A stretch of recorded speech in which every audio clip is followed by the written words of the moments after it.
Myself Bitisha. Let's check what I eat in a day in my weight loss journey. সকাল সকাল fresh হয়ে সকালটা শুরু করলাম আমি morning drink chia seed water দিয়ে। তারপরে আজকে ব্রেকফাস্টে বানিয়েছিলাম একটু ছাতুর শরবত, তো সেটাই তাড়াতাড়ি খেয়ে নিলাম, দিয়ে লেগে পড়লাম লাঞ্চের প্রিপারেশনের জন্য।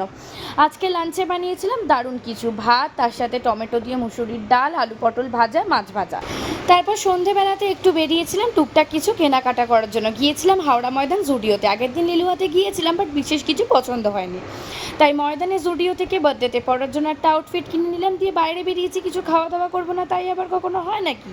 তাই একটা দোকানে ঢুকে নিয়েছিলাম একটু এগ চিকেন চাও, দিয়ে তারপর কেনাকাটা করে বাড়ি ফিরে আসলাম। বাড়ি ফিরে এসে সবার প্রথম কাজ হচ্ছে ফ্রেশ হওয়া। ফ্রেশ হয়ে নিজের স্কিন কেয়ারটাও সেরে নিলাম। যেহেতু সন্ধেবেলাতেই চাউমিনটা খেয়েছিলাম, রাতে আলাদা করে আর কিচ্ছু ডিনার করিনি, আর কিছু খেতে ইচ্ছেও করছিল না। Tomorrow 22nd June is my birthday, তাই তাড়াতাড়ি ঘুমোতে হবে। টাটা।